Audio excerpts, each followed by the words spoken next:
Bueno, vamos a esperar un minuto y vamos a comenzar con esta nueva sesión del ciclo de Smart City, que ya muchos de vosotros conocéis, es la cuarta sesión. Daros a todos las gracias por haber venido hoy, en un día futbolero. Gracias también a la gente que nos está siguiendo desde el streaming, desde el canal. Y bueno, pues hoy nos vamos a meter en un tema que es de gran interés. Todo el mundo habla de los drones, pero bueno, pues todos somos muy principiantes en todo esto. Y para salir de todo este tipo de dudas hemos traído a una empresa que os va a sorprender.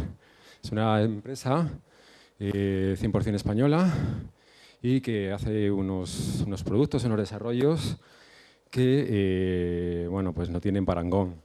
A mí me han contado antes un poco lo que ellos hacen y ya lo vais a ir descubriendo vosotros. Son temas de alta tecnología, desarrollo, inteligencia artificial, desarrollo software, desarrollo hardware.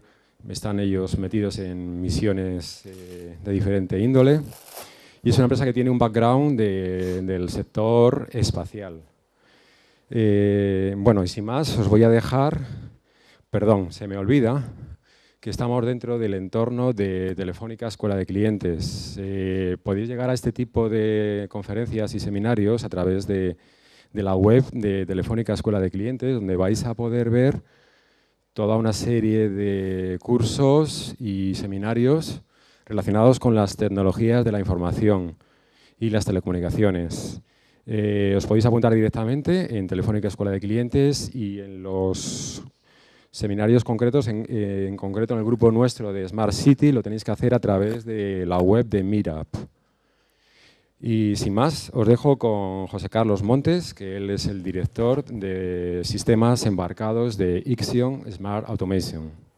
Muchísimas gracias, Javier. Buenas tardes y, como habéis dicho, gracias por venir en esta tarde tan futbolera. Seguro que ayer hubiésemos tenido menos foro, ¿eh? Eso estamos absolutamente seguros.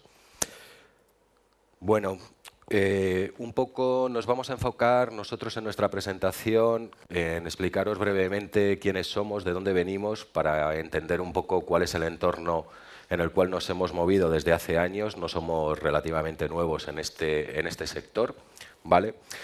Para posteriormente, bueno, acorde al programa, pues plantearos nuestras soluciones que tenemos dentro del mundo de la robótica. Voy a dejarlo así, aunque nos centraremos más en los drones, en las soluciones de seguridad y vigilancia bajo multirotores. Ya hablaremos de las palabras SAP, luego tendremos un break y una parte de networking, y luego cualquiera de nosotros pues estamos abiertos a cualquiera de vuestras preguntas. Antes de entrar un poco en lo que son los SAPs, voy a contaros un poquito la historia de nuestra empresa. Ixion Andestream Aerospace somos una spin-off de una empresa de mayor tamaño, de TCP Sistemas Ingeniería, en la cual bueno, existíamos allí desde en torno a ahora ya casi 20 años en una división, que era la división Industria y Espacio, la cual se decidió ahora en torno a 5 años hacer una segregación para que nosotros tuviésemos nuestra propia estrategia de funcionamiento, con nuestro propio mercado, etcétera. Venimos fundamentalmente del sector espacio, sobre todo como core o sector más maduro en temas de monitorización y control en la Agencia Espacial Europea. Estamos en el 100% de las estaciones de seguimiento de satélite, con estándares nuestros, sobre todo en automatización de plantas, de todo lo que es la estación, desde el front controller hasta los ordenadores de estación, etcétera. Y en torno ahora ya ya va a hacer casi 10 años, pues empezamos a trabajar en el mundo de la robótica, sobre todo en robótica de exploración marciana. Ahí estuvimos trabajando en los programas de ExoMars, que es el envío de rovers marcianos por parte de la Agencia Espacial Europea, donde nosotros hicimos fundamentalmente todo lo que es el desarrollo de la autonomía del vehículo a la hora de hacer la navegación en un entorno tan hostil y desconocido como puede ser Marte, así como el embarcado de inteligencia artificial pues para el cálculo de las rutas óptimas, para la consecución de sus objetivos. A partir de ahí empezamos a trabajar en el mundo de los no tripulados, lo vamos a dejar así, desarrollando sobre todo sistemas de control y guiado, y así como las estaciones de control para diferentes tipos de vehículos, hasta el día de hoy, que es lo que os queremos presentar, ¿vale? Nosotros, ¿cómo concebimos? Es decir, dentro de lo que son las conferencias, o lo que son Smart Cities, es decir, ¿dónde podemos nosotros encajar con lo que son nuestros vehículos no tripulados? Bueno, pues lógicamente lo que puede ser en el entorno de Smart Agriculture, con lo que es agricultura de precisión, la gente que estáis trabajando o se mueve en el ámbito de la robótica, es uno de los campos de aplicaciones más extendidos de lo que es pues zonas de vegetación, de irrigación, donde puedo meter mejor fertilizante, etcétera. Es decir, son labores muy manuales en las cuales la automatización pues siempre puede estar multiplicada. Los temas de Smart Mobility, aquí vamos a meter un poquito también nuestros pasos que estamos haciendo dentro de lo que es el vehículo autónomo. En estos casos estamos trabajando fundamentalmente con lo que son sistemas de ayudas a la conducción. Smart Home, con una de las soluciones que os presentaremos ahora, que son sistemas de seguridad y vigilancia, lo que llamamos un sistema como nombre comercial Faces Motion. Smart Grid and Smart Energy, en este caso también desde el punto de vista de la automatización de los procesos de supervisión en infraestructuras, con soluciones que tenemos basadas en visión computacional, así como diferentes sistemas robóticos para lo que es inspección industrial. Y Smart Government, también con otra solución que tenemos dentro del mundo de los drones, en los cuales trabajamos para Law Enforcement, lo que son cuerpos de seguridad del Estado, que también os lo presentaremos, que es el FACES Civitas. Gracias. Un poco esquematizado cómo vemos el tema o cómo se introduce el mundo de la robótica dentro de lo que son las Smart Cities, es decir, desde el punto de vista de lo que podrían ser pues, sistemas no tripulados, desde el punto de vista de los cuerpos de seguridad del Estado, que pueden estar haciendo una vigilancia, un seguimiento, en los cuales estamos nosotros trabajando, a lo que pueden ser incluso la conexión con las fábricas 4.0, en las cuales, ya sabéis, también existen bastantes inversiones y es una de las áreas prioritarias dentro de Europa, mediante robótica pues, para inspección industrial o puede ser para movimiento de materiales, logística, etcétera. O incluso inspecciones, porque también lo hacemos con robótica submarina, con los cuales también tenemos soluciones. Nosotros también concibimos todo lo que es la evolución del concepto del Smart City desde lo que puede ser la sensórica clásica, lo que sería una integración completa con sistemas robóticos.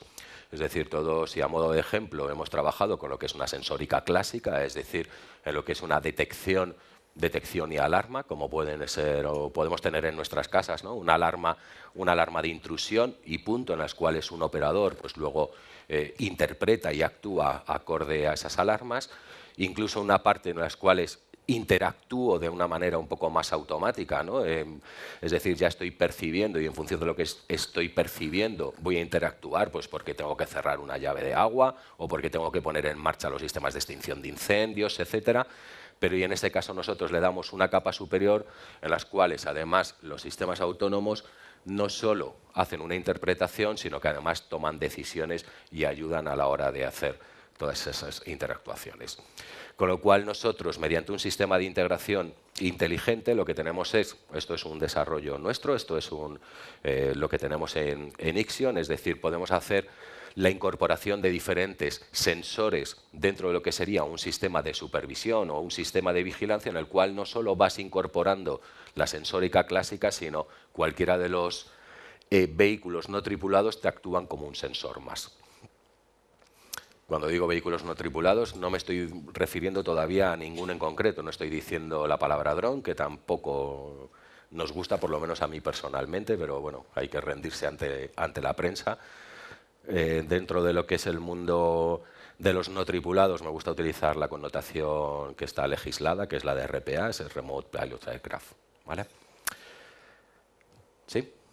Me podéis interrumpir en cualquier momento. Estoy abierto a vuestras preguntas.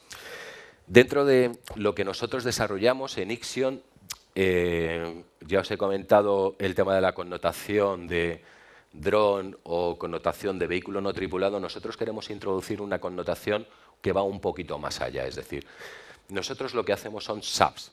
Y decimos, bueno, ¿y qué son SAP? No lo vamos a encontrar en Internet, es una nomenclatura que hemos utilizado nosotros, que nosotros lo que decimos son Smart Autonomous Vehicles, es decir, son vehículos autónomos inteligentes. Aunque la palabra Smart ya sabéis que la traducción no es claramente inteligente, sino, bueno, es algo más que inteligente. Disculpad. Dotados de inteligencia para realizar sus misiones de manera autónoma. Lo que concebimos es todo el sistema como una solución completa para resolver una misión. Es decir, no que tengo un sistema no tripulado que lo que hace es un dron volar por 4 waypoints y en esos 4 waypoints toma imágenes. No, no, no. Interpretan su entorno, qué es lo que tienen que hacer, toman decisiones y además se integran en los sistemas. Por tanto, todas las misiones que yo hago predefinidas con los sistemas SAP los realizaremos de una manera autónoma y adoptándose decisiones en función de las circunstancias. Por un poquito más esquemático para que lo veamos, es decir, nosotros lo que les metemos a los sistemas son los cerebros. El cerebro es el que, gracias a él, nosotros interpretamos por nuestros sensores, ¿no? Es decir, si nosotros no tuviésemos cerebro, mis ojos no serían nada. Verían cosas, pero no sabrían interpretar y, por tanto, tampoco sabrían qué es lo que deben de hacer en su entorno. Pues nosotros hacemos lo mismo. Dotamos a los sistemas de percepción, bien basados en láser, bien basados en visión computacional o en otro tipo de sensórica, de tal manera que en función de lo que se van encontrando, van haciendo interaccionan con el entorno para adecuarse a la misión. Ejemplo, si una de las soluciones que pueden ser en inspección industrial, lo que haces es la inspección en una torre eólica de una de las palas y encuentra un defecto, automáticamente tú al sistema le programas para que haga un recorrido, ese recorrido lo efectúa, cuando encuentra un defecto, el sistema actúa acorde a lo que tú le has programado que haga. Oye, encuentra un defecto, pues mírame si a 5 centímetros también existe esa defectología o a 7 centímetros existe esa defectología. Es hacia donde nosotros tendemos, a una solución absolutamente completa.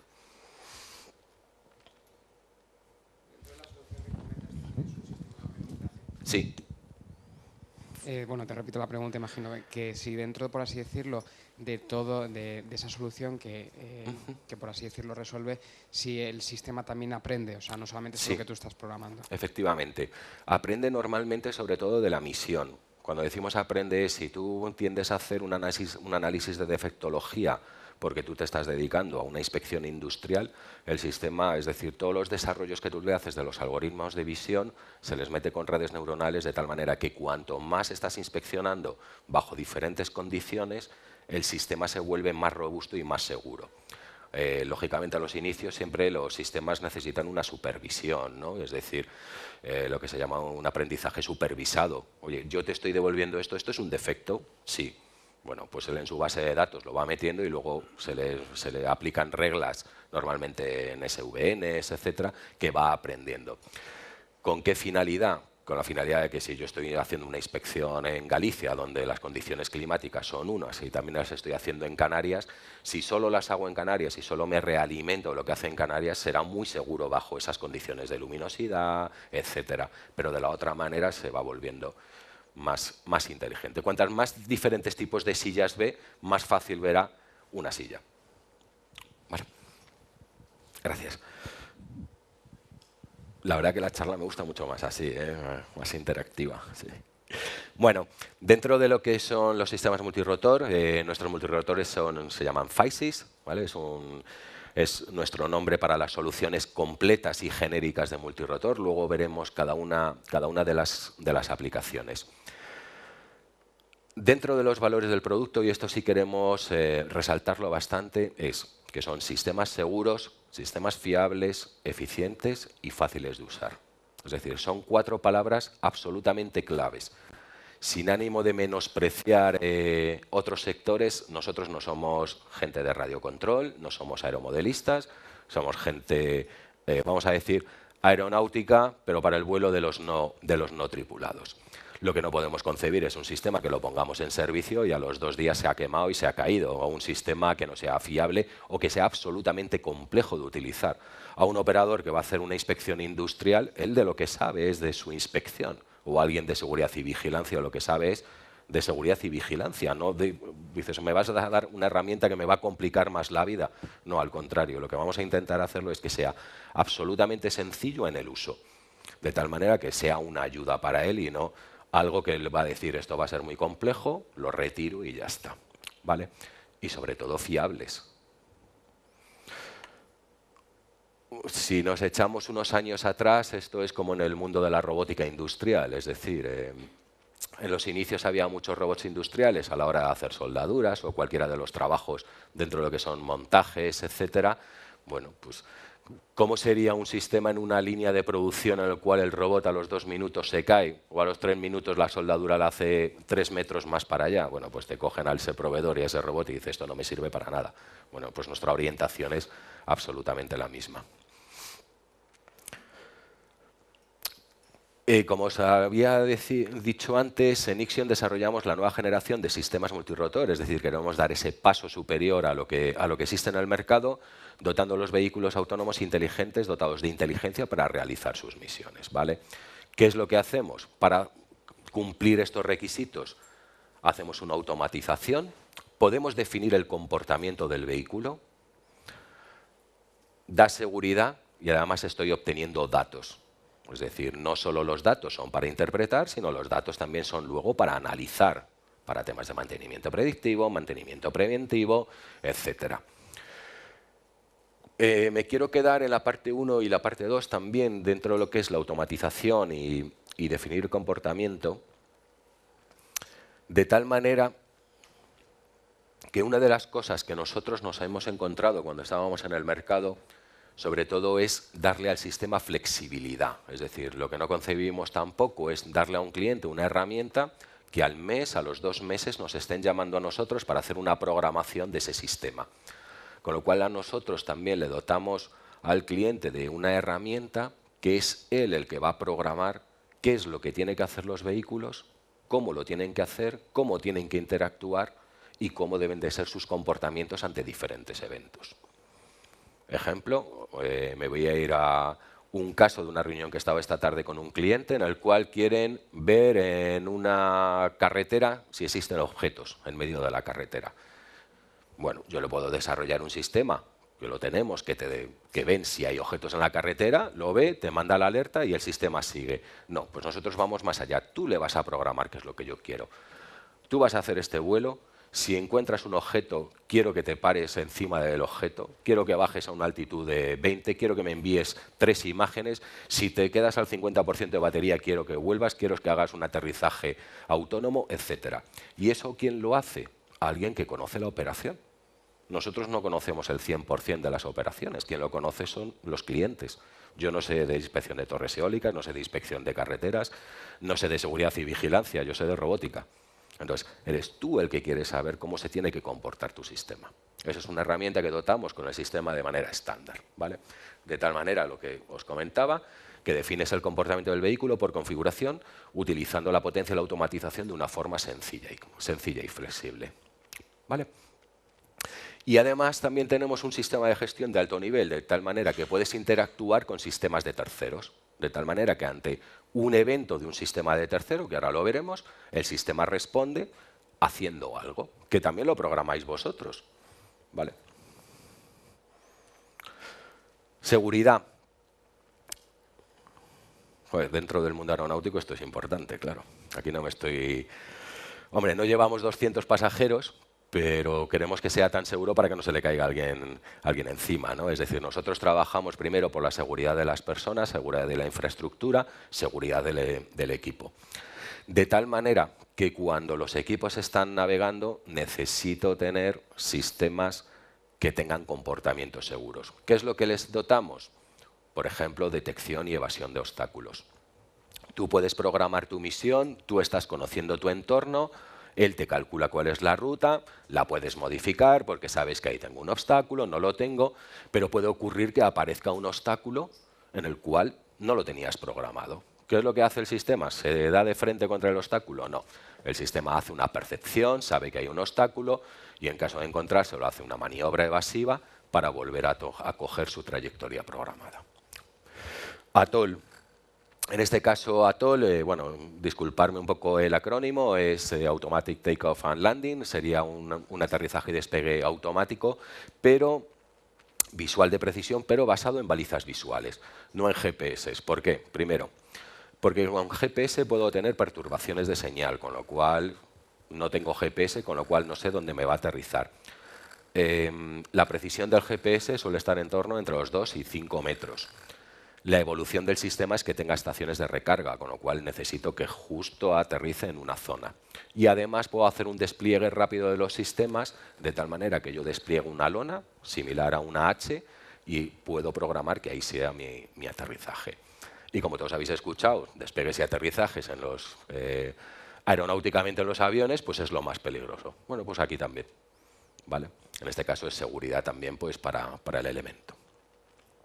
Navegación con ausencia de GPS, en este caso, bueno, se da más en los vehículos de Civitas, en los cuales, en el caso que yo no tenga GPS, pues porque tengo una perturbación de señal o porque realmente hay inhibidores o tengo a los malos que me están metiendo inhibición en el GPS, el sistema es capaz de hacer una navegación totalmente segura. En modo, diríamos, en modo degradado, que sepa el operador que estás navegando en un modo degradado, pero no que el sistema se cae. Navegamos de otra manera, con otro tipo de sensores, basados sobre todo en fusión de las IMUs más flujo óptico. Las precisiones no son las mismas, pero el vehículo no se te va a caer o no se te pierde. Y, por supuesto, sistemas de localización basados en el entorno, que esto es un poco más la tendencia que tenemos a las navegaciones en interiores. Y como os decía antes también, lo que serían datos para recogida de datos, no solo su decisión instantánea en tiempo real, sino también para realizar sus análisis a posteriori. Vuelvo a decir, siempre digo lo mismo, cualquier cosita me lo decís. Bueno, dentro de las soluciones que tenemos, una de ellas es Phaisys Civitas. Es el multirotor que hemos traído, es solución para Civitas. Luego os hablaré un poco de Motion y su diferencia. En el caso de Civitas, me encanta, Carmen, en 30 palabras. Phaisys Civitas es un SAP seguro y fácil de usar que permite la programación por configuración por los propios cuerpos de seguridad sin necesidad de intervención de terceros. Claro, ¿qué hago? ¿Firmo yo contratos de confidencialidad con los cuerpos de seguridad y se lo programo yo? ¿Y por qué se van a fiar de mí por muchos contratos de confidencialidad que tenga? Con lo cual, te damos una herramienta que tú vas a ser el que vas a programar el comportamiento del vehículo. Hay que mantener un poco ese confidencialidad, secretismo, etc. De tal manera, claro, si me llegan a mí y me dicen, no, quiero que me lo programes pues para perseguir a los malhechores y los ladrones por la Gran Vía. Bueno, pues ya os lo estoy contando también a vosotros y vosotros a otros y a otros y a otros. No, pues esto no debe de ser así. De tal manera que incluso ellos, escalonadamente, también tienen parte de confidencialidad. Es decir, hay gente que programará el vehículo para ver qué es lo que tiene que realizar. ¿Vale? Estos son casos absolutamente reales y que estamos trabajando con ellos.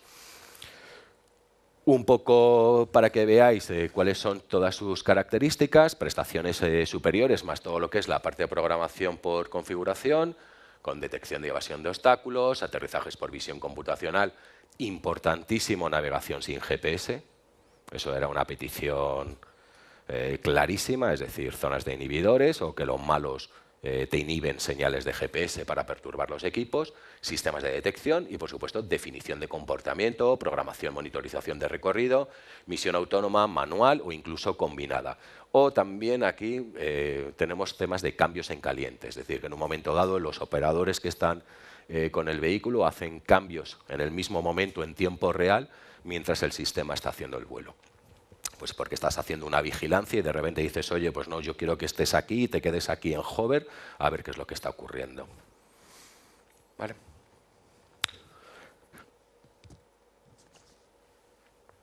Dentro de lo que son las prestaciones superiores, yo creo que es redundar un poco sobre lo mismo. Vale, en el tema de detección y evasión de obstáculos ha habido una parte que no os la he comentado, que son los bumpers virtuales.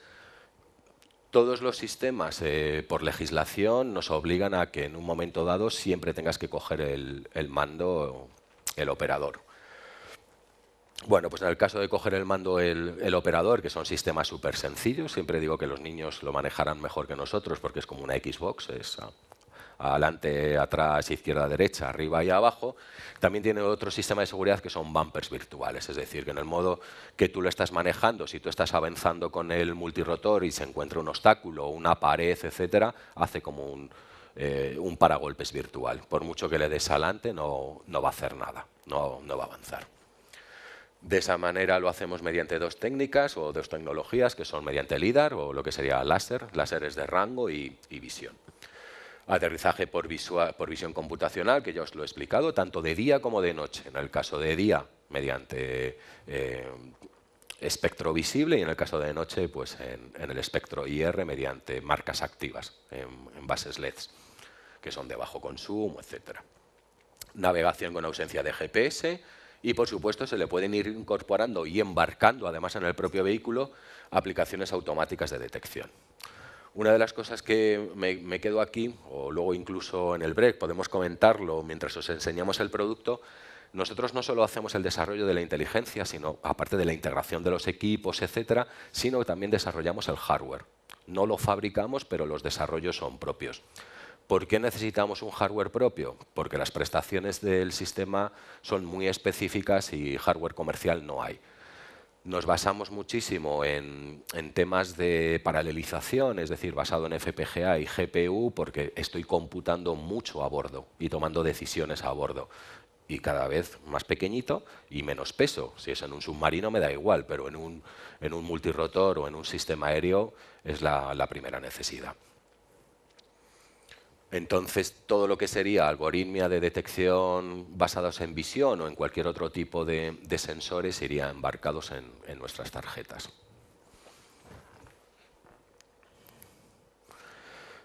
Lo que os comentaba de programación por configuración, es decir, que la solución lo que hace es permite la configuración de los sistemas por los cuerpos de seguridad, con sus normas, procedimientos, restricciones, de manera privada, sin que tenga una intervención de terceros.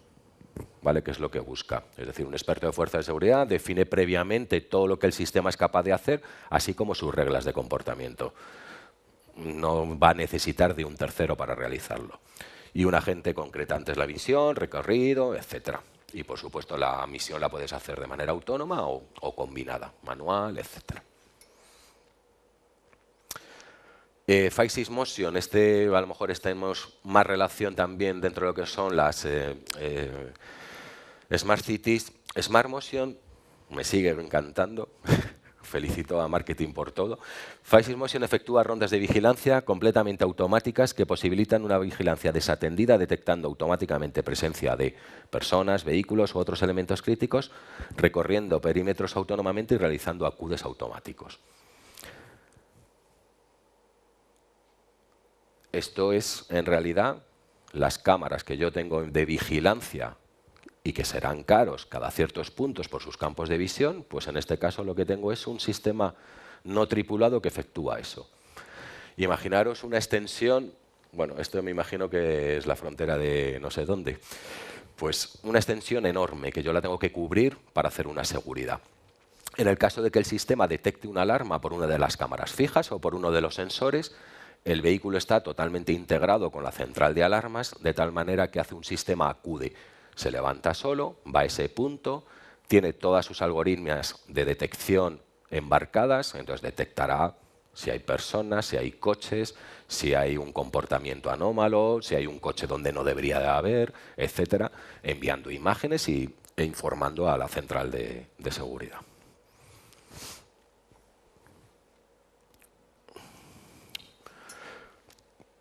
También lo que permite el sistema, tal como os he explicado, es hacer rondas, de tal manera que no tiene que ser una persona con el jeep que tenga que efectuar las rondas, sino que de una manera programada el sistema pueda efectuar esas rondas con esas vigilancias.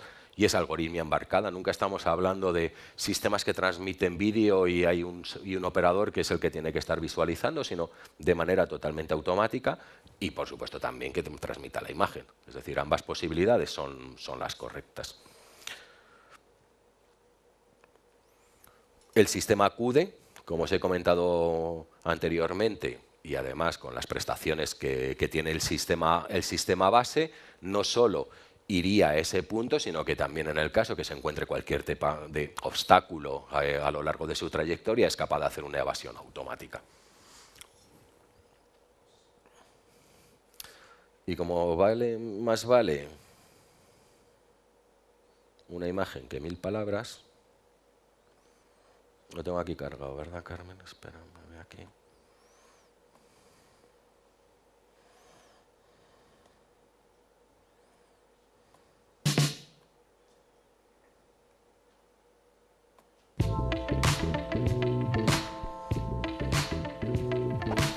Nuestros sistemas aéreos no tripulados realizan operaciones complejas de vigilancia y seguridad, permitiendo conocer el estado de la instalación en tiempo real.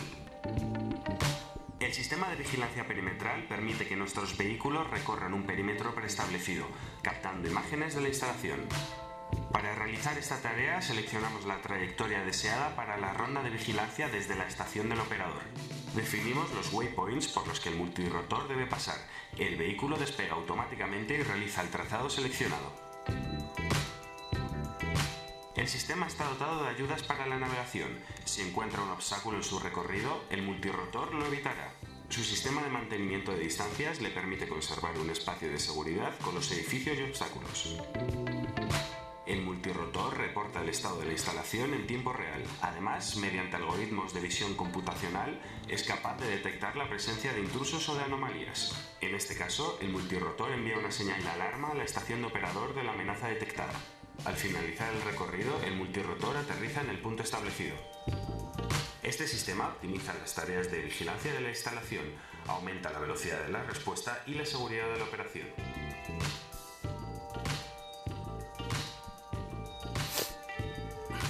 El sistema CUDE ofrece una respuesta inmediata ante una alarma en la instalación.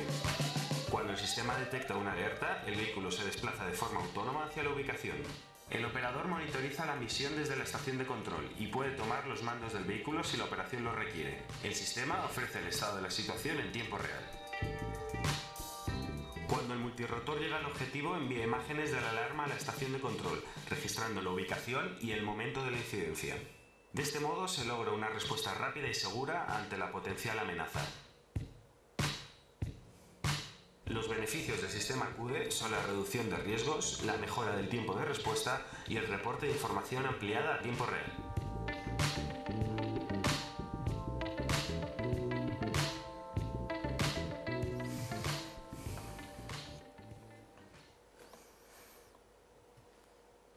¿Alguna pregunta?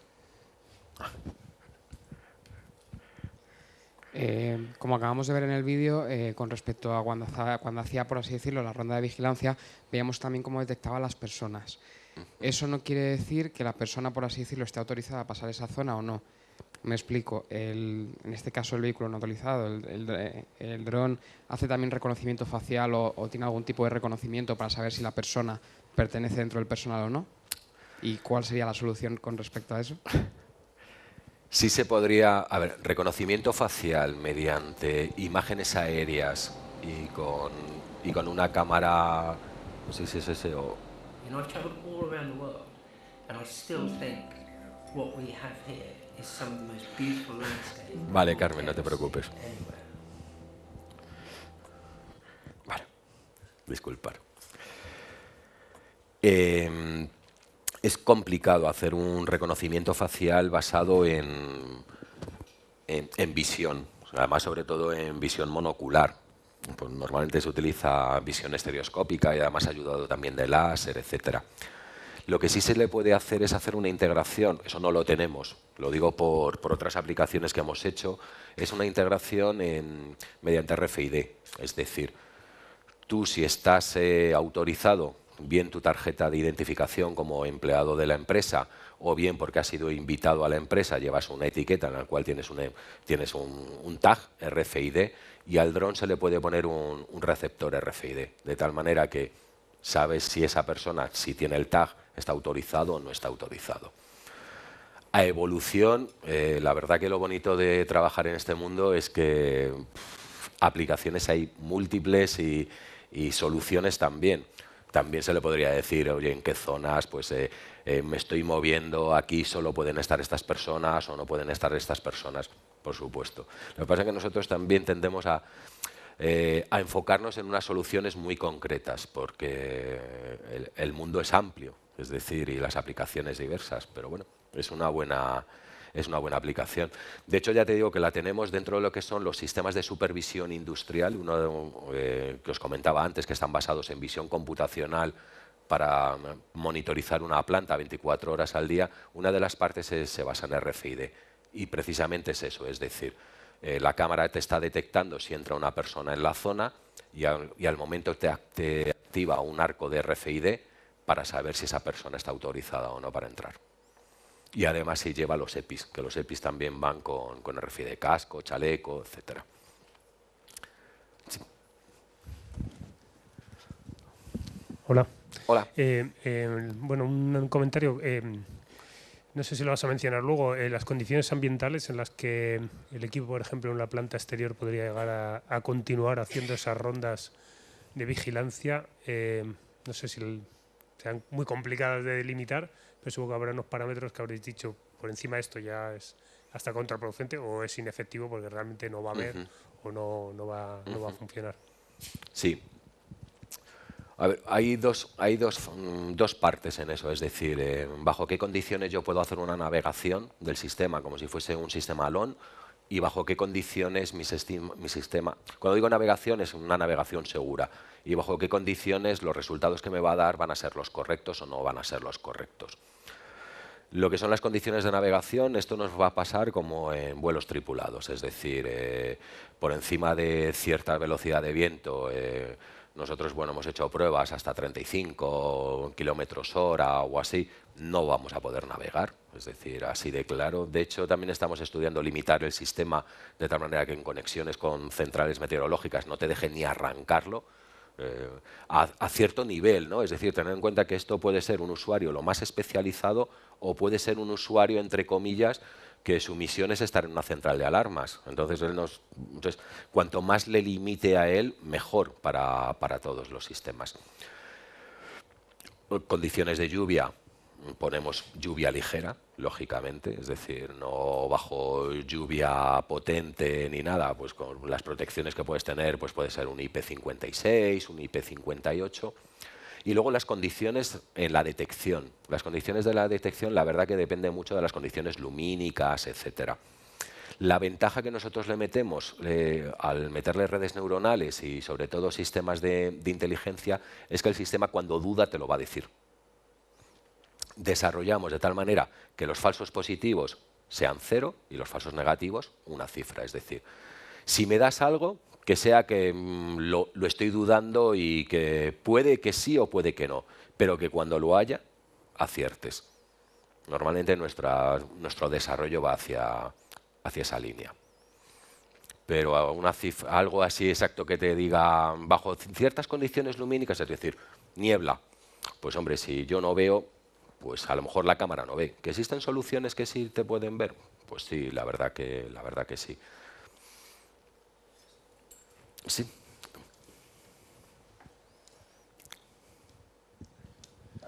Un poco abundando en esta última pregunta, quería preguntarte por la situación actual en cuanto a legislación y normativa. Vale.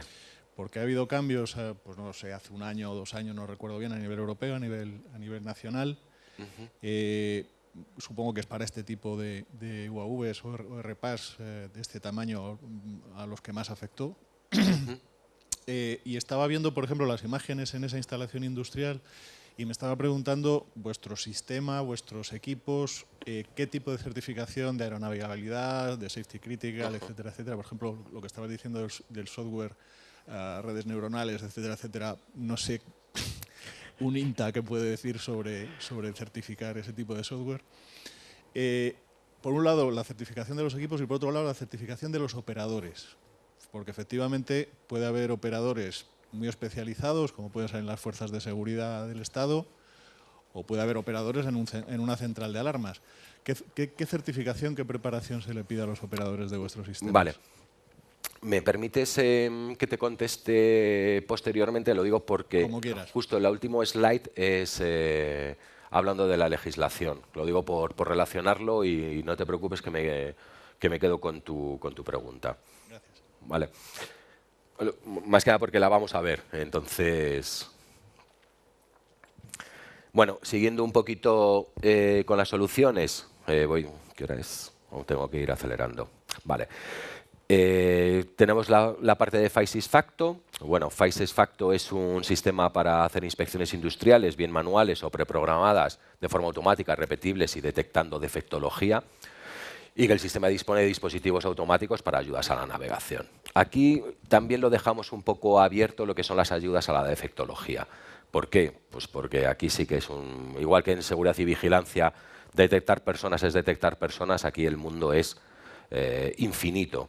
Pero sí, es decir, lo que hacemos nosotros son los desarrollos de las típicas librerías de visión, de tal manera que las embarcamos pues porque alguien que esté dedicado a inspección de chimeneas en petroquímicas, bueno, pues mirará si tienen óxidos las plataformas, torres eólicas, pues para ver si tienen impacto de rayos o impacto de pájaros en las palas. Bueno, cada uno tiene su tipología de defectología que sí se le puede ir haciendo a medida a cada uno de los clientes.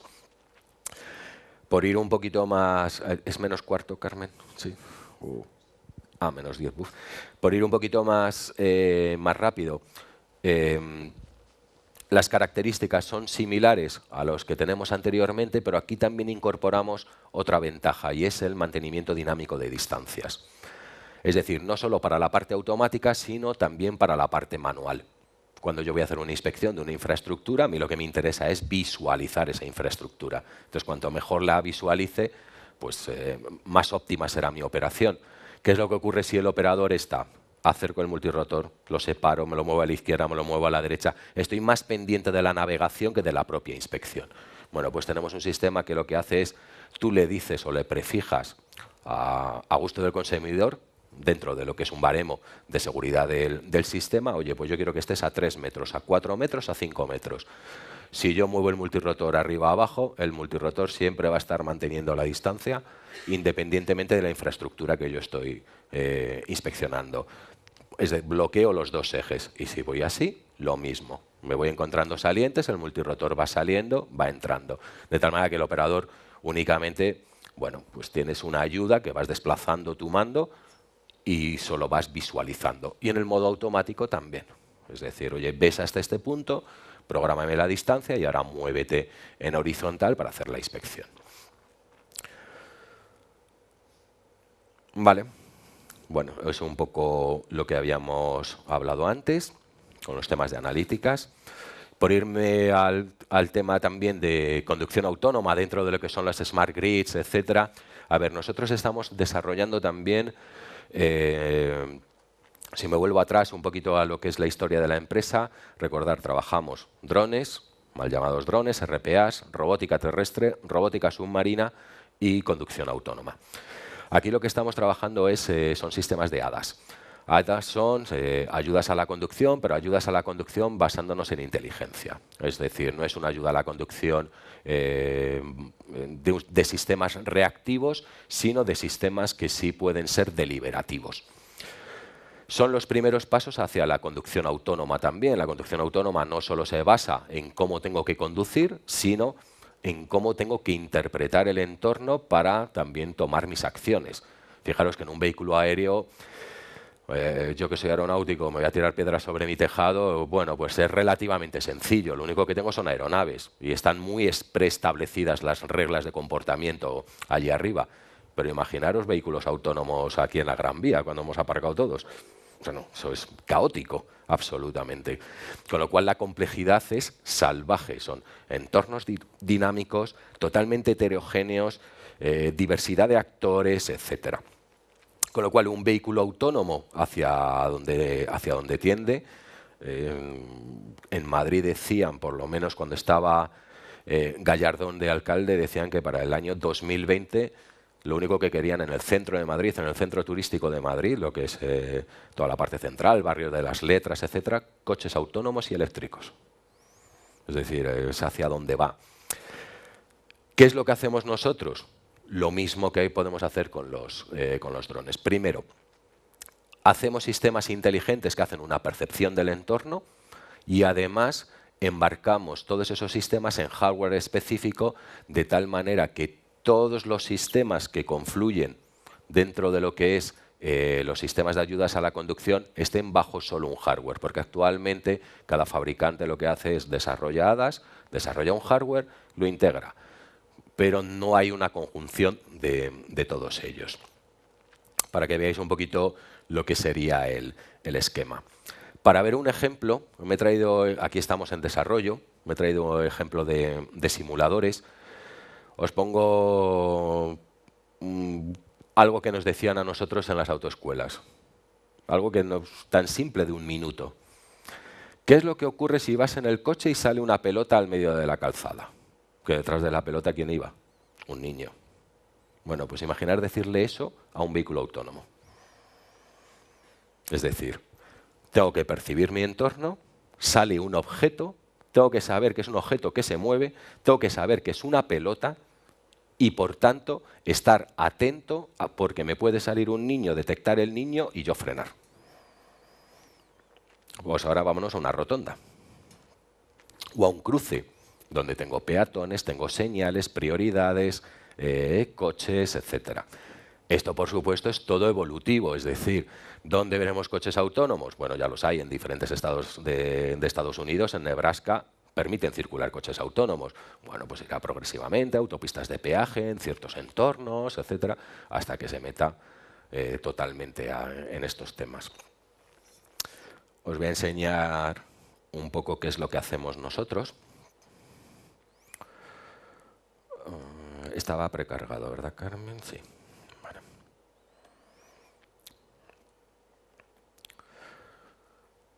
Nosotros, bueno, estos son simuladores.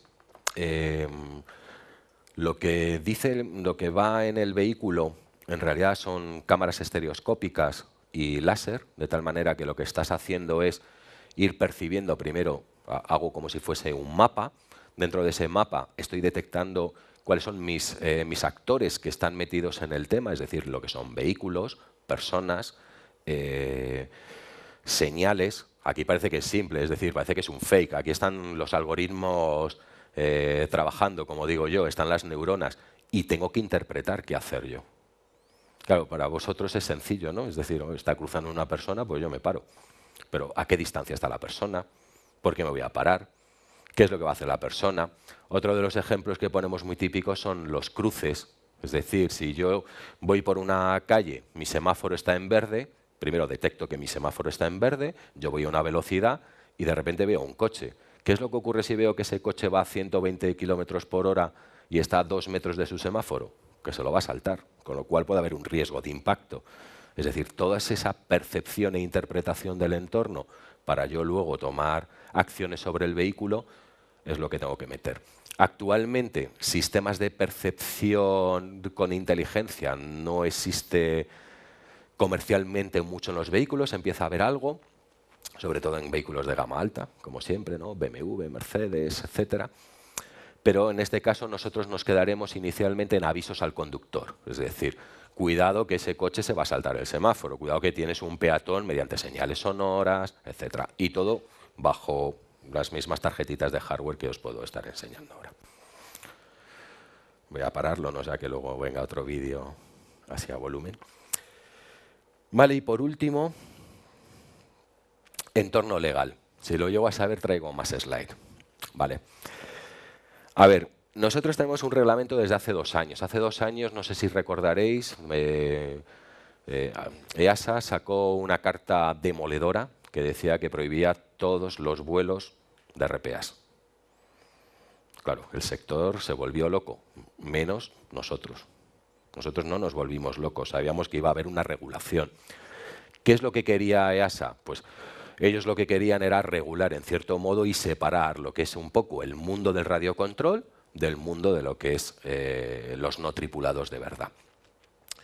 Yo la verdad que cuando escribí la noticia personalmente en esa época a mí me pilló un viaje a Valencia y me dijeron que fuese a ver la mascleta, creo que se llama. Había 4 drones volando en la mascleta y dije yo aquí con mi hija no vengo porque se cae un bicho de estos y esto es un peligro. Sin regulación, no sabías qué vehículos eran, de quiénes eran, etcétera. Con lo cual lo que se hizo fue, se sacó una reglamentación un poco, vamos a decir, temporal que permitía un poco la regularización de estos vuelos. Yo os he traído un poquito a modo esquemático, luego particularmente, o si alguno necesitáis más información no hay ningún problema, os doy más información. Primero se dividen en 2 competencias, que son para las aeronaves de MTOW, lo que es máximo peso al despegue, hasta 150 kilos o superior a 150 kilos. Superiores a 150 kilos son competencias de Europa, no es competencia nacional de los reglamentos nacionales, y menos de 150 kilos sí son competencias nuestras. ¿Vale? Ahora, en España, mediante el Real Decreto de Ley el 8 del 2014, lo que se hace es categorizar por los pesos de vehículo. Aeronáuticamente es muy clásico, es decir, siempre lo que haces es mitigar el riesgo de caída de un vehículo. Lógicamente, ¿a quién le voy a pedir más seguridad? ¿A un ultraligero o a un globo aerostático o a un jumbo? Pues a un jumbo, ¿no? Llevo 400 personas y si encima se me cae encima un edificio, lo que puede provocar.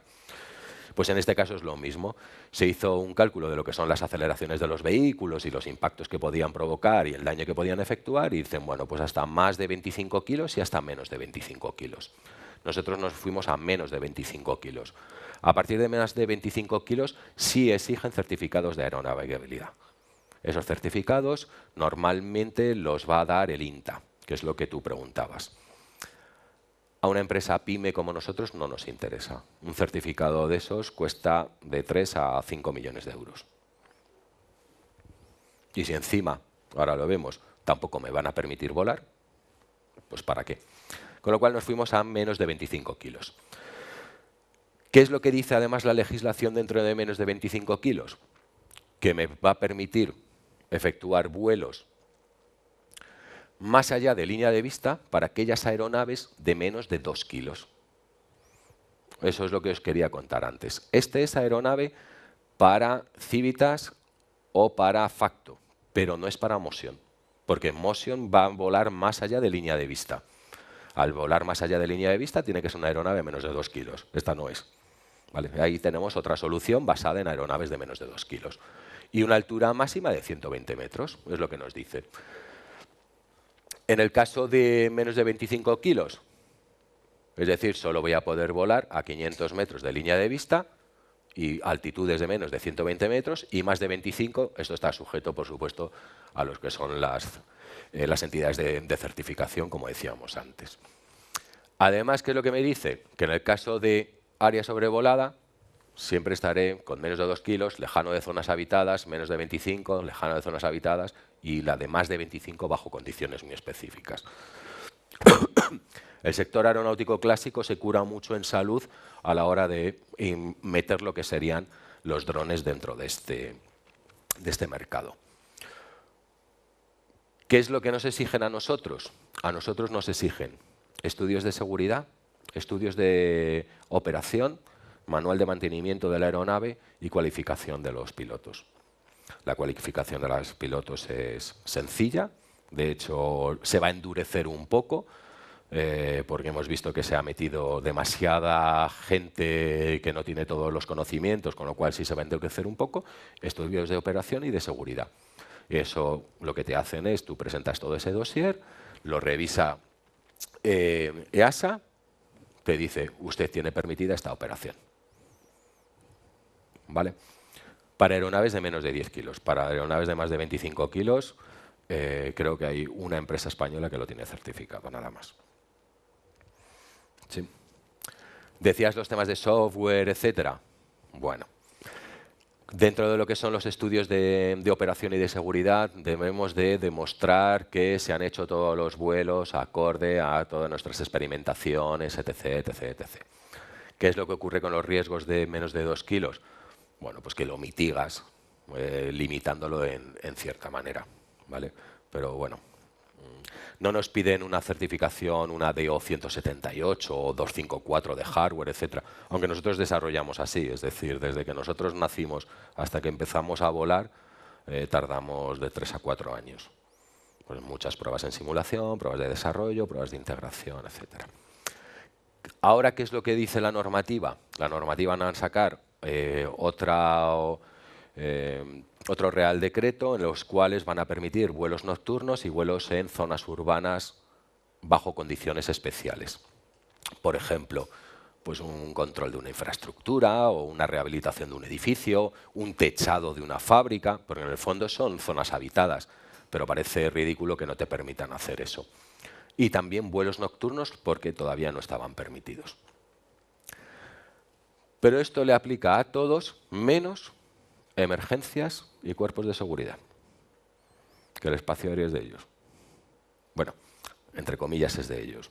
Que como haya una emergencia, bueno, en la caza de los terroristas de París, no sé si lo visteis en las noticias, que el barrio lo sobrevolaban drones. Cierran y dicen, ala, por Madrid solo están volando los helicópteros de la policía. Pues volarán los drones de la policía. Con lo cual ahí la legislación, poco vamos a decir. ¿Vale? Bueno, y me he pasado 5 minutos. Así que con esto, muchísimas gracias. Muchísimas gracias a José Carlos. Un fuerte aplauso por esta brillante presentación. Y bueno, luego vendrán el turno de preguntas, que creo que va a haber bastantes, porque las cosas que nos ha contado son muy densas y muy interesantes. Yo solamente decir que me he quedado sorprendido. Ha mencionado la palabra PYME, pero creo que detrás de esta empresa hay mucho talento y hay mucho trabajo y mucha innovación. A continuación vamos a hacer un pequeño catering en la sala de al lado, en la sala de a mano izquierda. ¿Cómo se llamaba la sala? En la sala Forum. Entonces podéis descansar, podéis ir al baño que está a mano izquierda y allí nos vemos tomando unos refrescos. Luego volvemos.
Normalmente la primera pregunta es la que más cuesta. Entonces, bueno, pues la puedo hacer yo. Normalmente a las empresas se les suele preguntar cuánto cuesta esto, pero no lo voy a hacer. Voy a hacer una pregunta que creo que es más interesante y es ¿para qué sirve esto? ¿Qué podría hacer un equipo como este en un edificio como el de Telefónica, en una calle como la Gran Vía, en un entorno de Smart City donde hay ciudadanos, en el supuesto de que hubiera una regulación que lo permitiera? ¿Qué tipo de emisiones y qué tipo de servicios a la sociedad? Y responde el que cualquiera de vosotros de Ixion.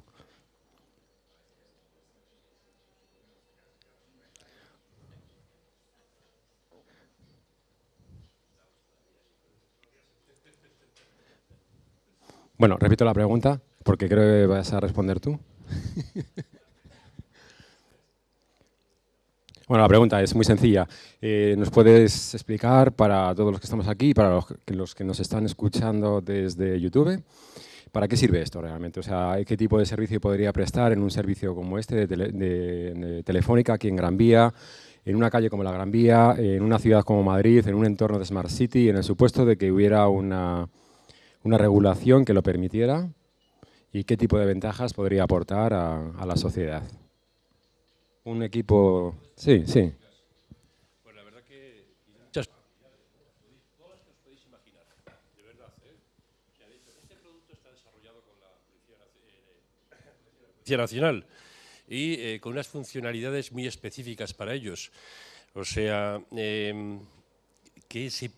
¿para qué se puede utilizar un producto de estas características? Vigilancia, quiero ver algo, pero a la vez no ser visto, que es lo que quería, por ejemplo, la policía. Un servicio, no estamos hablando, nosotros no nos dedicamos a repartir paquetería, ¿no? Que también sería una alternativa, ¿no? Estamos focalizados al tema de seguridad, vigilancia, inspección. Esas 3 palabras son las 3 palabras mágicas dentro de lo que puede nuestro producto dar soluciones en el mercado en estos momentos.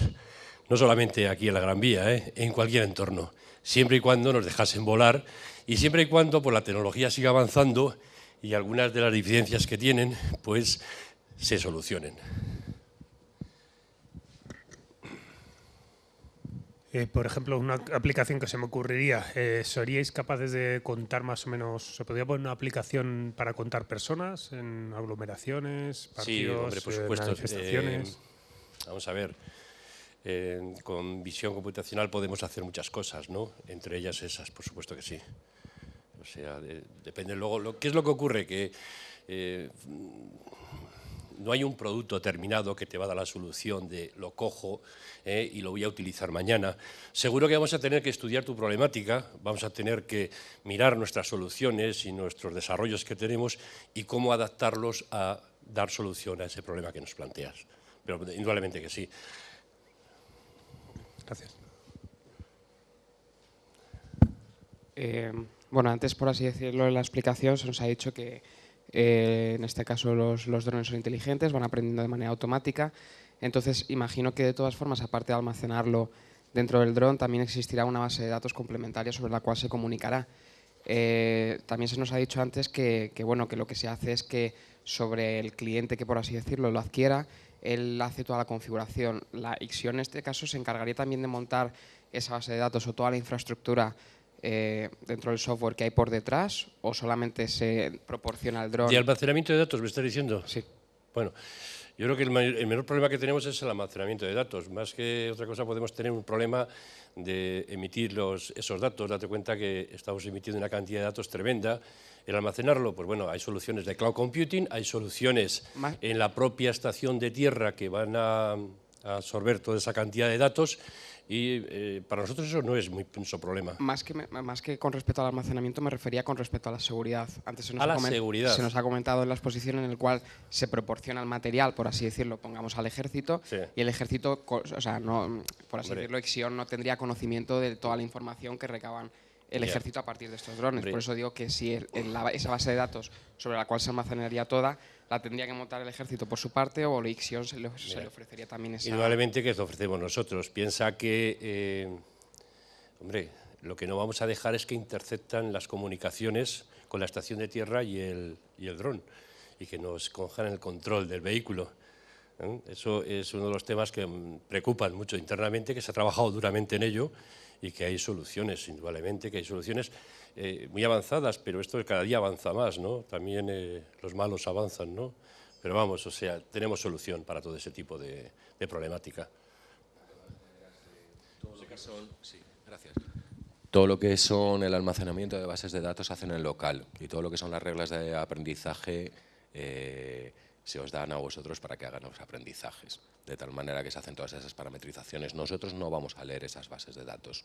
Es a lo que te referías, ¿verdad? Y sobre todo también, más que nada, porque se necesitará esa base de datos para posteriormente, si yo quiero sincronizar varios drones, o por así decirlo, todo lo que ha aprendido uno, pasarse esa memoria a otro dron para que, por así decirlo, se recabe desde una... Bueno, pero eso es un sistema más evolutivo, sobre todo para lo que serían sistemas absolutamente colaborativos. Entonces, son bases de datos donde tienes toda tu parte de cognición, etcétera, en los cuales tú te vas realimentando de esa base de datos y vas compartiendo información.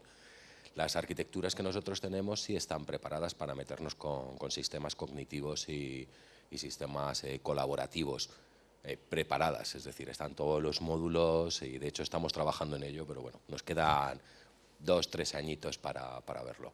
Okay. Gracias a ti. Hola, buenas tardes. En la presentación se ha dicho varias veces que era capaz de navegar sin existencia de GPS. Y mi curiosidad es cómo haces navegación sin GPS. Vuelvo a pasar.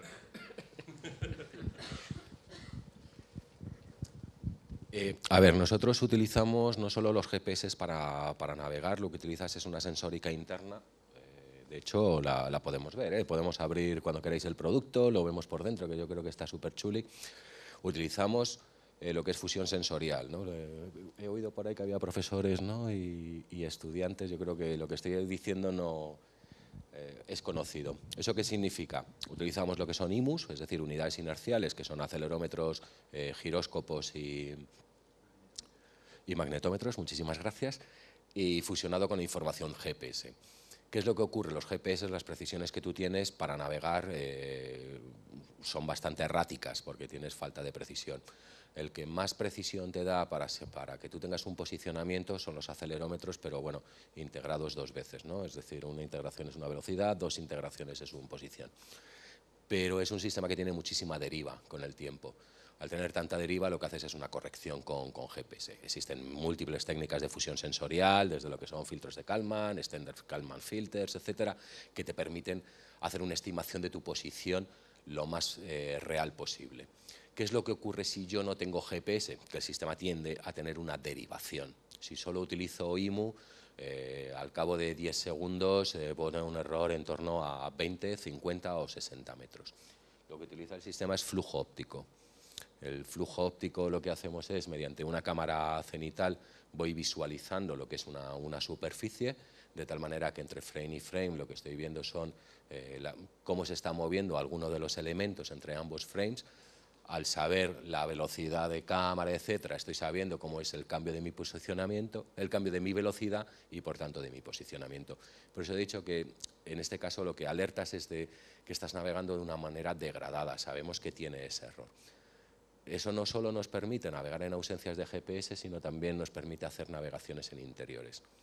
No es una solución para interior, porque para interiores lo que trabajamos es con SLAM, con Simultaneous Localization and Mapping, de tal manera que lo que haces es, bueno, primero con AMCL, es decir, comparativas con plano, el sistema es capaz de localizarse en un entorno como puede ser este interior, para una vigilancia, como decías antes, ¿no? Es decir, ¿qué aplicación puedo tener en un entorno como este edificio? Bueno, pues a lo mejor un multirotor te puede servir de vigilancia por las noches en colaboración con un robot terrestre que vaya haciendo sus rondas de vigilancia para saber si hay intrusión o le pasa algo. Con lo cual, ¿cómo navegamos? Haciendo fusión de lo que serían las IMUs más flujo óptico. Una segunda pregunta, solo una cosita. Ya que está ahora muy de moda y con el tema de la seguridad, quería saber si los drones tienen cifrado de extremo a extremo de las comunicaciones. Me lo ha preguntado antes, sí. Tenemos cifrado de extremo a extremo, como se suele decir, como WhatsApp desde hace una semana, ¿no? Tenemos la llave arriba y la llave abajo. Normalmente, casi como estandarización, si lo hacemos en lo que son los enlaces de datos. Es decir, lo más peligroso de un dron es que los malos, como dicen nuestros amigos de la poli, pues puedan coger el control del dron. A veces, a mí qué más me da si yo estoy dedicándome a una inspección industrial, que me cojan las imágenes de una torre porque estoy viendo si en la barandilla hay óxido. Con lo cual, el meterle un sobrecoste de un downlink con seguridad pues no es importante, pero sí en los enlaces de datos y los radioenlaces que utilizamos sí llevan encriptación, extremo a extremo.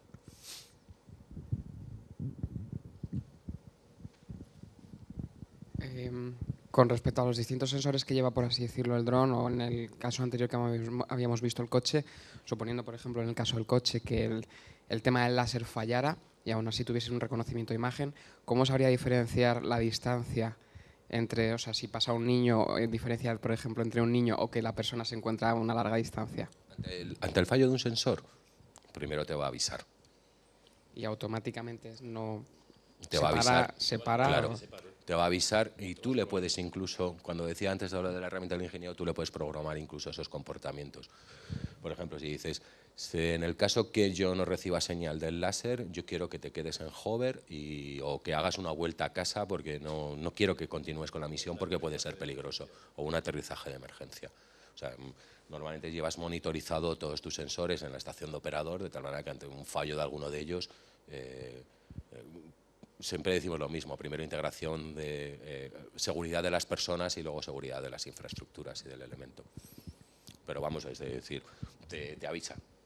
Una de las cosas que también tenemos, yo creo que nadie lo habéis preguntado, ¿no? Es decir, cuando vamos a las jugueterías, los drones, ¿cuántos motores tienen? Normalmente 4. Y los nuestros no.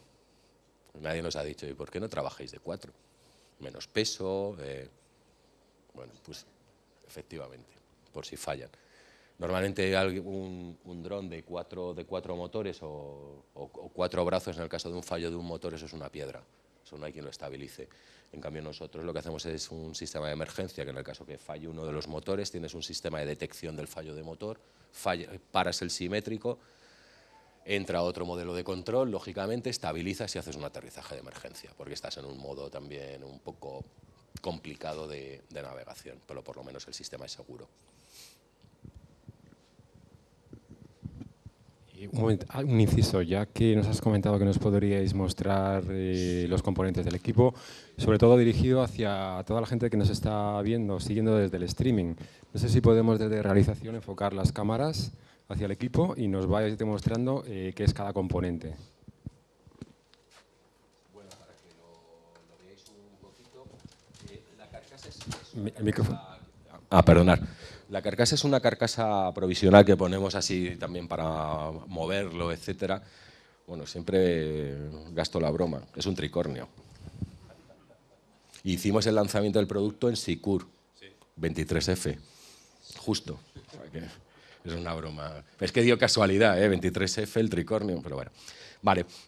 Bueno, el sistema, como veis, es un sistema de 4 brazos, 8 motores, con sus 8 hélices, lógicamente. Nosotros lo que trabajamos, aparte de lo que es la integración total del sistema y las ayudas a la navegación, bueno, esto es lo que nosotros llamamos nuestra tarjeta de misión, es donde embarcamos toda la algoritmia y cuando yo hago toda la programación desde la herramienta del ingeniero, lo cargo aquí. Y esta es la que se encarga de darle los diferentes modos de funcionamiento al resto del sistema. Es decir, él está controlando el sistema. Él le va diciendo, vete a este waypoint. Cuando sus sensores detectan que están en ese waypoint, que es lo que es mal llamado autopiloto, que también es nuestro, él le manda la información, ya estoy aquí, ¿ahora qué hago? Vale, pues ahora activa las cámaras. Y él, por software, activa las cámaras. Vale, ¿y ahora qué hago? Pues ahora analiza defectología. Ya la analiza, ¿ahora qué hago? Pues ahora envíame una señal. Vale, todo esto lo hace esta tarjeta. Este es un láser, este es el láser LIDAR, este es con el que se hace todos los temas de evasión de obstáculos mediante láser, bumper virtual y mantenimiento de distancias, es un láser en un plano.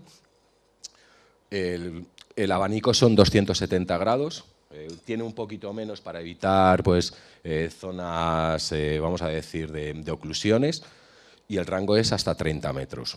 Todo se programa de tal manera que no puedes ir con el bicho a 300 kilómetros por hora y el rango son 2 metros porque se mete unos guarrazos que vamos.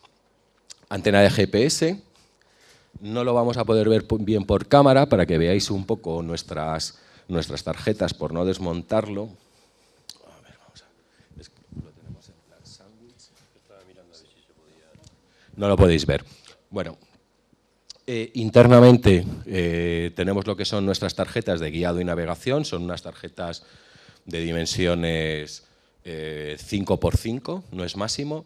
Ahí está todo el sistema que lo que haces es el control del vehículo, conexión con motores y toda la tarjeta lo que llamamos de sensores, donde está embebido GPS, barómetro, magnetómetro, acelerómetro, etc. ¿Vale? Antena GPS. Esto es la cámara de Atoll, la cual te permite hacer lo que es el aterrizaje autónomo. Es una cámara estándar. Le falta en este... no lo hemos traído, lo que sería el láser altímetro con la cámara de flujo óptico, porque el flujo óptico además necesito hacer la proyección en el plano correcto, porque el multirotor se está moviendo, y luego tenemos un gimbal giroestabilizado con una cámara IR y una cámara visible. Desde misión también se puede controlar este, es decir, tú le vas a programar incluso hasta dónde quieres que mueva la cámara, qué imagen quieres que tome, o que el vehículo esté moviéndose viendo siempre el mismo punto, etc. ¿Vale? Bueno, luego pues sistemas de comunicaciones, radioenlaces, etc.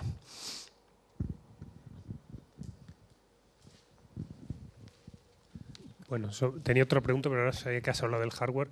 ¿Qué nivel de redundancia tenemos ahí? Porque has comentado los 8 motores para evitar que si un motor falla, pero a nivel electrónica, si no es un chip o lo que sea, un condensador, por el calor o el tiempo se estropea y mala suerte que está en vuelo, ¿qué sucede? La verdad que el otro día bromeaba con un ingeniero de caminos y decíamos, los de caminos lo único que hacéis es multiplicar por 5 los espesores y los aeronáuticos lo único que hacemos es multiplicamos por 5 los dispositivos. Ah, que esto puede fallar, pues pongo 3. Ah, que falla más, pues 7. Vale. Los de caminos lo mismo, calculan las vigas y dicen, voy a meterle espesor 2 milímetros, no, pues venga, 20. Vale. Muy buena pregunta. Nosotros dentro de lo que es el sistema de gestión hay 2 tarjetas, lo que he llamado el autopiloto y la tarjeta de sensores que la llamamos iXSense. En caso de fallo del autopiloto, puedo controlar el vehículo con la iXSense en modo manual. En caso de fallo del autopiloto, la iXSense, motores... Está claro, bueno, ¿no? por lo menos ahí... Por lo menos tenemos una redundancia. Está pensado. Vale. Hombre, también hacemos los diseños... a la gente de Parafly una vez también se lo pregunté. Digo, ¿cómo hacéis los diseños? Porque los paracaidistas solo llevan un paracaídas. Bueno, llevan el de emergencia, ¿no? ¿Es mal diseño o es que no confiáis? Pues esto es lo mismo. Pero sí es redundante. No lleva una redundancia con un avión comercial clásico, lógicamente con 2 tarjetas en caso de fallo de unas, etcétera. Pero sí estamos haciendo en los desarrollos de software, sí trabajamos con failure mode. Es decir, a veces los algoritmos van en paralelo, bueno, son 3 hilos, tú estabas en ingeniería de software también, 3 hilos de cálculo y sabes que se somete a votación, ¿no? Dice 2 correctos, 1 incorrecto, pues sigo con este. Vale, aprovecho que tengo el micrófono. Te digo la otra, no sé si es el momento que estáis con el hardware ahora. Todo lo que los ejemplos que hemos visto, básicamente los he interpretado todos como un único sistema funcionando. ¿Tenéis ejemplos donde tenéis 3 o 4 que van a hacer una misión o se apoyen entre ellos o algo así? No. Siempre, No. de momento es uno. No. Hemos hecho proyectos de I+D. Si hay interés, puedo poner algún vídeo de sistemas colaborativos de robótica terrestre con robótica aérea, en los cuales, bueno, pues robótica aérea lo que hace es localizas un objetivo, le envías esa comunicación a un robot terrestre, el robot terrestre tienes que recorrer una trayectoria donde tienes obstáculos, etcétera, mientras el aéreo hace un atol automático y tal. Pero como producto comercial no lo tenemos todavía, lo tendremos. Tened en cuenta que fijaros que la integración de todos nuestros sistemas pasará también por ahí. Es decir, si yo no estoy seguro de ver algo con un robot aéreo, puedo mandar a uno terrestre para que me confirme anomalías, señales, etcétera. Buenas tardes.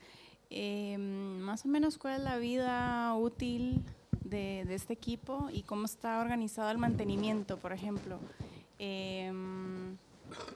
Me imagino que tiene un mantenimiento programado y lo harán ustedes o no sé cómo está organizado la parte de mantenimiento. Muy buena pregunta, la verdad que sí. Mira, te voy a contar. La vida útil del producto, indudablemente, son horas de vuelo habitualmente y pero lleva asociado un servicio de mantenimiento que presta Ision. Ision es una empresa que no vendemos ningún servicio. Somos desarrolladores de tecnología, desarrollamos este producto y le vendemos tal cual. Y algunos proyectos específicos o de I+D o aquellos que nos generen valor internamente, ¿no? Entonces, pues como vendedores de productos que somos, sacamos productos al mercado con todo lo que es una línea por detrás de soporte y mantenimiento, ¿vale? Probablemente que son productos que llevan una periodicidad como tu coche, en definitiva, ¿no? Lo tienes que pasar por el taller en base a unos kilómetros, aquí unas horas de vuelo, una actualización, etcétera, etcétera, ¿no? O sea, es un estándar prácticamente de mercado, aquí no inventamos nada. Prácticamente acoplamos por las necesidades del producto a un servicio de mantenimiento.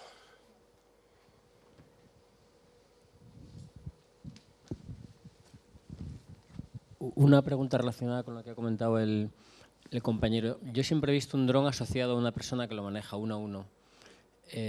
¿Se pueden comunicar varios drones entre sí?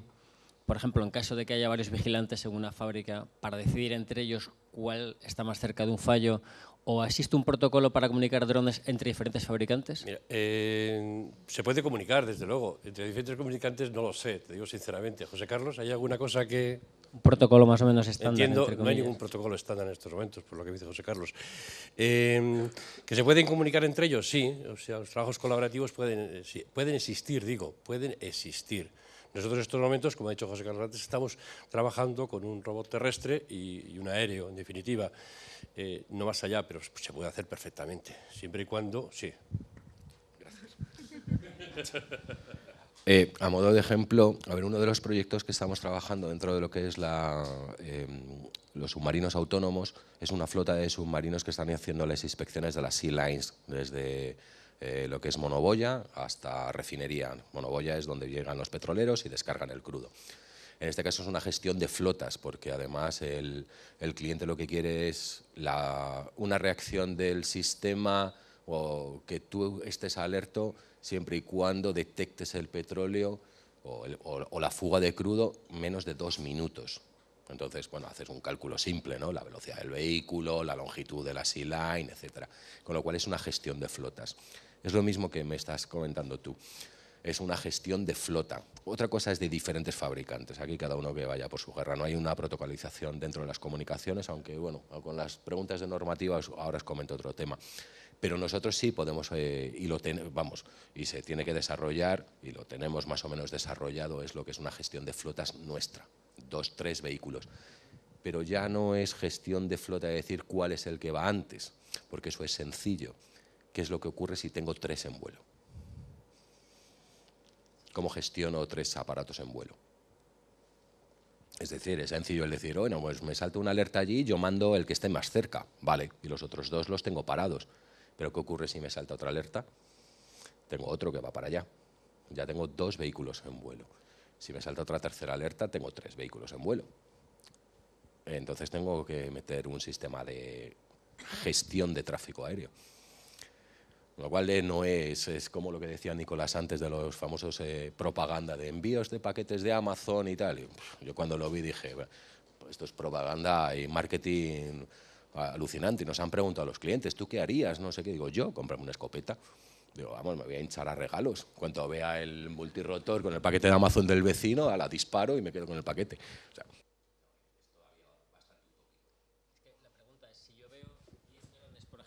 el caso, por ejemplo, de París, si yo veo 20 drones sobre un barrio, ¿significa que hay 20 personas, cada uno gestionando el suyo?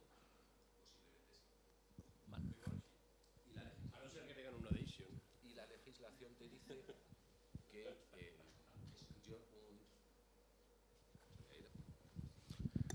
que un solo operador solo puede gestionar un dron, actualmente. De hecho, nosotros uno de los proyectos que estuvimos con Boeing, que era temas de tráfico aéreo, pero con drones, etcétera, nuestra estación de operador controlaba 3 UAVs, pero eso no lo permite la legislación.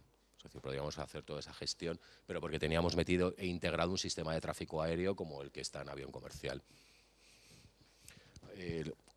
Redundando un poco en lo de las comunicaciones, lo lógico es que haya una estandarización dentro de las comunicaciones. AENOR ha abierto un grupo de trabajo en el cual, para variar, estoy yo, cada vez tengo más trabajo, a ver si me jubilan, en los cuales sí se va a hacer una estandarización y una homologación, por lo menos, de los productos de los drones, de tal manera que tenemos nuestra representación en ISO, para que más que nada que no voten siempre, pues eso, los de siempre, Estados Unidos, Inglaterra y los rusos. Con lo cual sí habrá también una estandarización en las comunicaciones, en los protocolos, en los ensayos a efectuar, etc. O sea, todavía no es que tenemos un camino largo para andar. La pregunta es sencilla. Más o menos ¿cuánto gasta la electrónica? Porque tiene que chupar bastante. Vale. No tengo el dato exacto en consumo en vatios ni en milivatios, si me permites, pero la autonomía del vehículo suele estar en 15 minutos. Un vehículo de este estilo. Es decir, es un vehículo de 10-11 kilos. Sí, lo decía más que nada por la FPGA, el reconocimiento de patrones. Sí, pero son de bajo consumo, ¿eh? Se hace de tal manera que el consumo sea lo más moderado. Es una de las, cuando hacemos todo lo que es la ingeniería de requisitos, sí nos metemos con los temas de consumo, porque tema embarcado es bajo consumo, bajo peso y bajas dimensiones. Pues es lo que decíamos antes, en un submarino, bueno, pues que me consume más, bueno, pues le pongo más batería, le hago el alojamiento un poco más grande, pero aquí es imposible.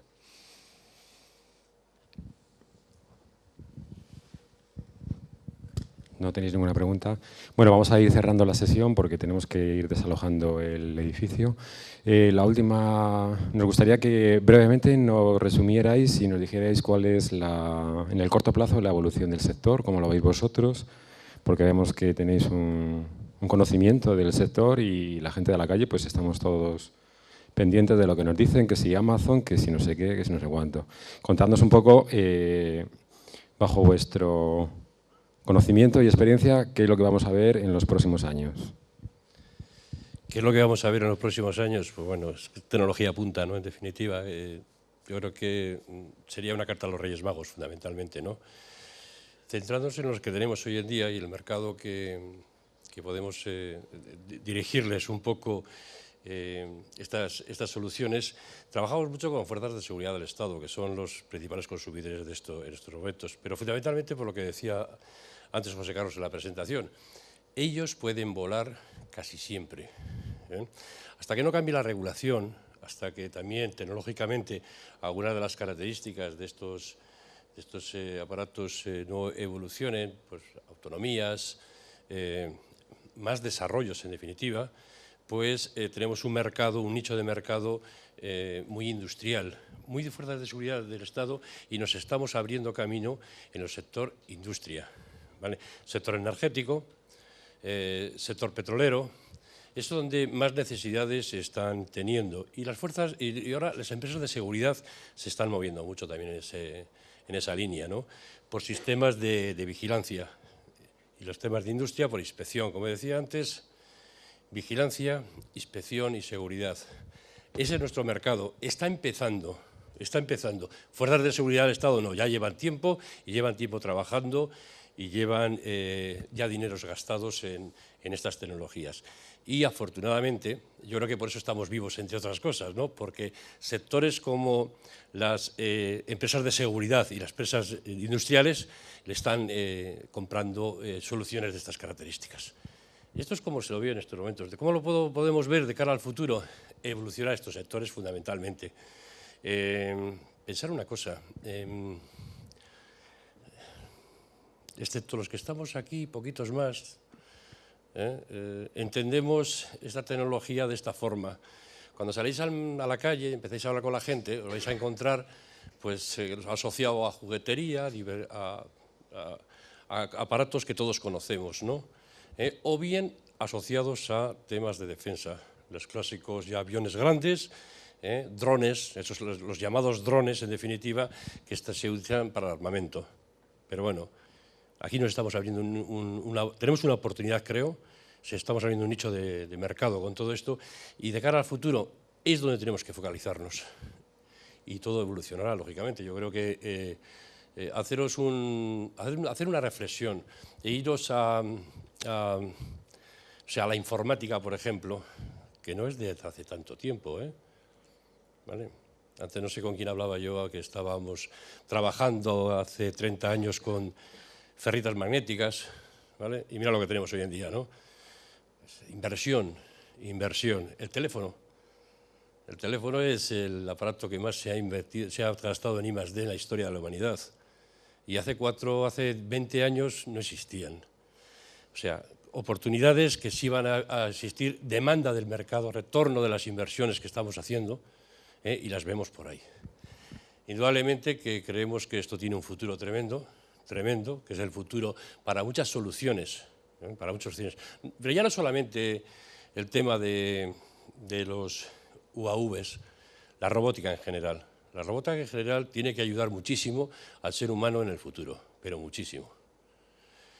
Lo llevamos viendo en cadenas de producción muchos años y esto está llegando ya a otros sectores y mucho más avanzado.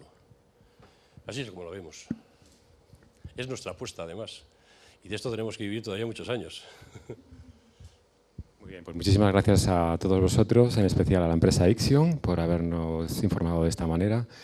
Y bueno, os emplazamos a la siguiente conferencia del próximo mes, que todavía está por preparar. Vamos a darles un fuerte aplauso a ellos por su colaboración. Gracias a todos, gracias a Telefónica.